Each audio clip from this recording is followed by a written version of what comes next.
2월 12일 목요일 복음 이끄는 일상 시작하겠습니다. 지혜의 여러 모양에 대해서 지금 보고 있는데 오늘은 잠언 8장 12절 13절입니다. 나 지혜는 명철로 주소를 삼으며 지식과 근신을 찾아왔나니 여호와를 경외하는 것은 악을 미워하는 것이라. 나는 교만과 거만과 악한 행실과 패역한 입을 미워하느니라. 그러니까 지혜가 명철 그리고 지식과 근신 이렇게 표현했는데 이거는 분별력을 뜻합니다. 그러니까 분별력, 그러니까 시대를 분별하고 상황을 분별하는 그런 것을 이제 명철 이렇게 표현을 했고 근신 이제 그렇게 표현을 했습니다. 그 지혜로운 사람은 두 가지 명철함과 분별력이 있는데 그것이 결국 성공을 가지고 온다는 거죠. 명철과 그 근신을 통해서. 그리고 13 절에 보면 그런 표현이 있죠. 근데 그 "여호와를 경외하는 것은 악을 미워하는 것이라." 그러니까 이게 지혜죠. 지혜는 악을 미워한다 이 뜻입니다. 그러니까 여호와를 경외하는 게 지혜고 그 지혜로운 명철과 근신이 필요하다라는 거죠. 그리고 교만과 거만과 악한 행실과 패역한 입을 미워하느니라 할 때 교만과 거만 이것이 여호와를 경외하는 것과 이제 반대가 되는 거죠. 그러면서 지금 이 교만과 거만은 이 명철과 근신하고도 좀 비슷합니다. 그래서 이 13 절은 "악과 교만을 미워한다." 이렇게 얘기하고 "교만과 거만은 통찰력 있고 분별력 있는 사람이 빠지기 쉬운 오류다." 그러니까 통찰력 있고 분별력 있다는 것이 명철과 근신을 얻는 거예요. 그러니까 명철과 근신을 얻는 사람은 성공한다 이게 아니라 명철과 근신은 교만과 거만하고 비슷하게 빠지기 쉽다는 거죠. 근데 지혜는 여호와를 경외하는 명철과 근신만이 진정한 성공을 만들 수 있다 이 말입니다. 그냥 명철과 근신, 여호와를 경외하는 그 경건에 뿌리를 두지 않는 그런 지식은 결국 우리를 교만하게 하는 거죠. 우리의 본성을 넘어설 수 없습니다. 그래서 12절 13 절을 연결해서 좀 묵상하라. 팀 켈러가 그렇게 얘기하는 거야. 그러니까 교만과 거만은 통찰력 있고 분별력 있는 사람이 빠지기 쉬운 오류입니다. 그러니까 뭔가를 잘하는 사람 있죠. 재능이 있고 능력이 있는 사람들이 빠지기 쉬운 오류는 이 교만이에요, 교만. 일을 잘하는 것 얼마나 좋습니까? 근데 일 좀 잘하는 사람들이랑 함께 일할 때 얼마나 힘드냐 하면 다 자기가 제일 잘났어요. 그래서 경청하지도 않고 자기 주장만 하기 바쁜 경우도 많습니다. 그러면 이 큰 일들을 할 수가 없어요. 연합을 통해서 무언가 큰 프로젝트를 할 수가 없다고요. 그냥 뭐 조그만 재능 하나 있는 것 그것 가지고 그래서 자기 자신도 이렇게 더 확장되지 못하는 경우가 있고 결국은 그것이 자신을 무너뜨립니다. 자기 의가 자기를 무너뜨리는 거예요. 그래서 교만과 거만은 분별력 있고 명철한 사람들이 빠지기 쉬운 오류입니다. 그럼 우리가 이제 어떻게 해야 되느냐? 명철과 근신 분별력을 추구해야 되는 것이 아니라 하나님을 경외하는 마음 속에서 나오는 그런 겸손한 분별력이 필요하다는 거죠. 그러니까 경이로움, 즉 하나님을 경외하는 마음이 없으면 명철과 어떤 그런 분별력을 가지고 성공을 해도 오만과 우월감에 빠질 수 있고 실제로는 그것이 결국 악순환에 이르게 됩니다. 그래서 무언가 인제 뭘 잘하는 사람이 비판을 받을 때 내가 뭔가를 잘한다고 하던 사람이 그 부분에서 무너질 때 낙심 아니면 폭발하는 경우가 많아요. 왜냐하면 그것이 자신의 근거로 삼았거든요. '나는 굉장히 일을 잘하는 사람이야. 일을 사랑하는 사람, 일을 열심히 하는 사람이야. 나는 뭐 설교를 잘하는 사람이야.' 뭐 그런 것으로 정체성을 삼을 때 그것에 대해서 공격을 받으면 그럼 굉장히 분노하는 경향이 있습니다.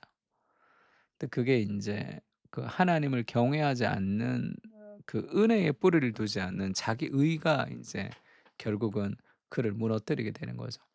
그러니까 도덕성이 결여된 성공은 안전하지 못한 총기와 같습니다. 그러니까 총구를 자신에게 돌릴 수도 있죠. 그리고 다른 사람에게 뻥뻥 쏘는 거예요 그냥. 그러니까 도덕적인 삶이 결국 경건이 결국 우리의 어 총을 안전핀같이 꽂아 줄 수 있다는 거 우리 삶에서. 결국 여호와를 경외하는 성품의 뿌리를 두어야지 세속적 지혜와 과오에서 벗어날 수 있습니다. 그러니까 미워하다는 단어가 두 번 사용됐는데 오늘 지혜가 미워하는 대상이 있다는 거죠. 교만을 미워한다. 오만을 미워한다. 이렇게 얘기하잖아요. 그래서 이 중요한 얘기를 하는데 경건에 거슬리는 것은 지혜에도 거슬립니다. 그러니까 이 경건의 뿌리에 두지 않는 지혜는 아무짝에도 쓸모가 없습니다. 그것은 나를 넘어뜨리는 그 교만의 어떤 넘어짐의 어떤 도구가 될 수도 있습니다. 이해가 상충되지 않는다. 너무 멋진 말이죠. 경건과 맞지 않는 것은 지혜에도 맞지 않습니다. 굉장히 똑똑한데 별로 경건하지 못한 우리가 그것을 추구해서는 안 돼요. 그러면 그 교만과 자기 의가 결국 스스로를 무너뜨리는 경우가 있습니다. 안 무너지던데요. 뭐 안 무너질 수는 있지만 지금은 안 무너질 수 있지만 더 큰 연합을 할 수 없죠. 왜냐하면 하나님이 주신 은혜를 자신의 것으로 생각하는 죄를 범하기 때문이죠. 그거는 표절하는 거예요. 성공에 대해서 자신의 공으로 돌리는가 은혜라고 생각하는가. 내 삶에 있는 모든 것을 다 은혜라고 하나님의 은혜라고 생각을 할 때 우리는 겸손히 그것을 더 강화시킬 수도 있고 더 나아갈 수도 있습니다. 자기 것이라고 생각하면 성공도 조그만 성공에 머무를 수밖에 없어요. 왜? 그걸 잃어버릴 수 있는 두려움이 있거든요. 모험할 수가 없습니다. 교만은 패망의 선봉이요 거만한 마음은 넘어짐의 앞잡이니라. 그런 표현이 있죠. 이것과 정반대가 되는 게 예수님의 마음입니다. 예수님이 겸손하게 '나는 섬김을 받으려고 이 땅에 온 것이 아니다. 기적과 능력을 통해서 나 이 정도야.'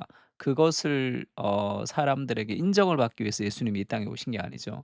'나는 많은 사람들을 위해서 목숨을 내어 주어서 너희를 살리러 왔다.' 이렇게 얘기합니다. 또 예수님이 제자들에게 발을 씻기면서 "내가 주와 또는 선생이 되어 너희 발을 씻었으니 너희도 서로 발을 씻어 주는 것이 옳으니라." 그러면 예수님이 하나님이신 그분이 이 땅에 오셔서 우리의 종이 되셨잖아요.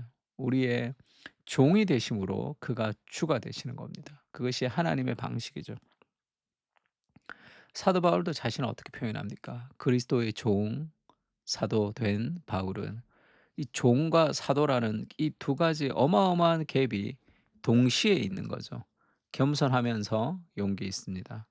나는 종이고 아무것도 할 수 없고 그런 연약한 인생이지만 하나님이 부르시는 사도라는 이 두 가지 정체성이 그의 삶에 같이 있는 거죠. 경건은 우리를 높입니다, 결국은. 그래서 오직 위로부터 난 지혜가 있다는 거죠. 그것은 첫 번째 성결합니다. 똑똑하고 뭐 머리를 잘 쓰고 뭐 돈에 해박하고 그다음에 뭐 그렇게 다른 사람보다 뛰어나고 이런 게 아니라 위로부터 난 지혜의 특징은 성품이죠. 성결, 화평, 관용, 양순, 긍휼, 선한 열매가 가득하고 편견과 거짓이 없다. 위로부터 나지 않는 지혜는 자기가 똑똑하니까 늘 비판하기 바쁩니다. 누구는 이게 안 좋고 누구는 저게 안 좋고. 그런 것이 세상의 지혜이죠. 그것은 경건과 상관없는 삶의 지혜입니다. 우리가 그것을 추구하는 것이 아니죠. 그래서 '아 저 사람 참 뭐 똑똑한데 같이 있고 싶지 않은.' 그런 게 아니라 예수님이 우리가 '정말 똑똑하다.' 이런 느낌이 안 들잖아요. 세상에서 제일 똑똑하신 분이 예수님인데 예수님이 어떤 지성적인 탁월함으로 등장하지 않는 것은 그의 성품이 강력하기 때문이죠. 우리도 그런 성품의 사람이 되어야 예수님을 닮아가는. 도덕적이며 경건하면 세상적으로 성공하지 못할 것 같은 불안이 있습니다. 약삭 빠르고 시대에 예민하게 반응해야 성공할 것 같습니다. 그래서 겸손히 주님 앞에 그래서가 아니죠. 그러나 겸손히 주님 앞에 머무르게 하시고 경건과 지혜가 성공으로 이끌어가는 동력이 됨을 믿음으로 고백하며 하나님께서 주권적으로 세상을 다스리고 계심을 신뢰하며 믿음으로 걸어가게 하옵소서. 아멘. 제가 이제 목사님들 만나 보면 그런 정서를 가지고 있는 분들도 있습니다. 성공이라는 그 자체가 막 세상적으로 생각하는 거예요. 그래서 예수 믿으면 뭐 "실패해도 믿음으로 살아가면 된다." 그렇게만 계속 얘기하는 사람들이 있어요. 그것도 뭐라 그럴까요? 좀 잘못된 경건의 과장입니다. 하나님의 방식으로 그것을 이룰 수 있도록 최선을 다해야 되는 거예요, 우리 삶에. 그리고 하나님은 우리의 성공을 원하시고 하나님은 우리의 건강을 원하십니다. 자녀가 불행하기를 바라는 부모가 어디 있습니까? 그러니까 마치 믿음으로 살아가면 뭔가 망해야 되는 것처럼, 그것은 굉장히 약한 생각이죠. 약한 생각입니다. 믿음으로 경영을 하면서 어떻게 이 비즈니스 세상 속에서 건강한 성공을 이룰 수 있을까를 계속 고민하고 추구하고 노력하고 기도해야 되는 거지, '나는 무조건 하나님의 말씀을 따라가서 결과는 어떻게 되든 상관없어.' 그렇게 되면 그 결과가 좋지 않게 돼요. 결국은 그렇게 좋지 않게 됩니다. 그것도 이 불안한 마음, 이 잘못된 경건의 어떤 극단이 아닌가 저는 그렇게 생각합니다. 그래서 하나님의 방식으로 그것이 이루어질 수 있도록 기도하고 추구해야 되죠. 성경은 이 경건한 분별력과 그 경건한 명철이 우리의 삶을 풍성하게 한다고 약속합니다. 모든 성공이 하나님의 은혜가 아니라 나의 공로로 생각했던 마음을 회개합니다. 경건하지 않은 것은 지혜가 아닙니다. 경건에 힘쓰게 하시고 진정한 겸손의 지혜를 통해 승리하게 하옵소서. 이 두 가지 기도 제목 가지고 같이 한번 기도했으면 좋겠습니다. 기도하겠습니다.